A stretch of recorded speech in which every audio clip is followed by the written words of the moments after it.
Now, given the tight polling between Dixon and Scott, many question Baltimore's political future, depending on who wins. Fox 45's Mackenzie Frost takes us through the potential impact of these endorsements.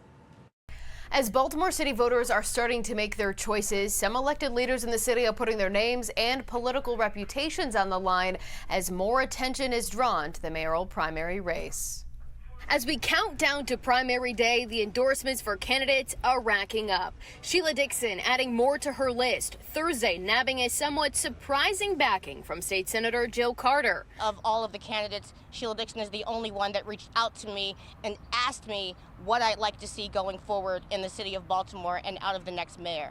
And after multiple conversations with Sheila Dixon, I'm convinced that she's going to listen to different voices and that she is going to make measured decisions. Carter joining a list of other elected leaders putting their political capital on the line for Dixon. First, Councilman Eric Costello. This is not a decision that I came to overnight. Good morning. Then, City State's Attorney Ivan Bates. Mayor Dixon is the one person that I know will be a true partner for myself in the office of the state's attorney. And Sheriff Kogan. I do not have a partner with this mayor. I need a partner. I'm endorsing Sheila Dixon to be that partner. The Costello, Bates, and Kogan alliance supporting Dixon on full display, seen during a Federal Hill crime walk Wednesday as the mayoral primary intensifies. I had to keep moving. But as the race between Dixon and incumbent Mayor Brandon Scott tightens, there's a risk for these endorsers.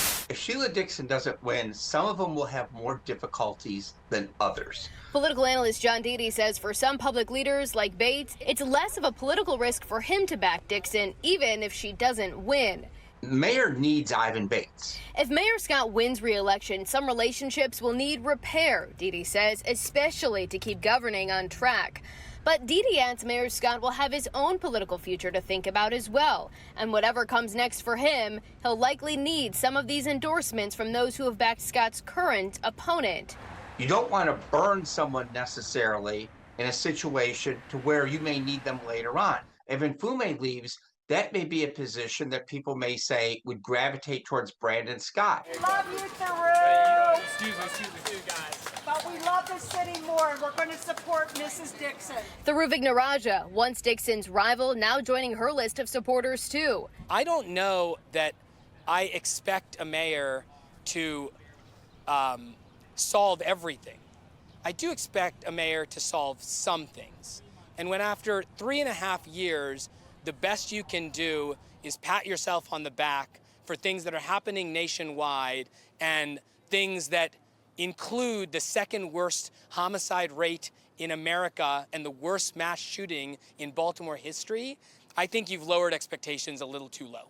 Some of the top law enforcement leaders standing with Dixon, arguing she's the one they need inside City Hall. We are the ones that have the daily ground level view, and we are the ones negatively impacted because the mayor's office is dysfunctional. To serve as a partner to help create a safer Baltimore, not shying away from making their pick known regardless of the risk or what it might lead to down the road. Mayor Scott routinely says he's not going to play politics with public safety and that he's willing to work with anyone to move the city forward. But as it stands right now, some of the top law enforcement leaders in Baltimore are saying they are not standing with the current mayor. In the newsroom, Mackenzie Frost, Fox 45 News. I'm Kai Jackson. Thank you for watching. Here's another video to watch. Also, please take a moment to subscribe to our channel.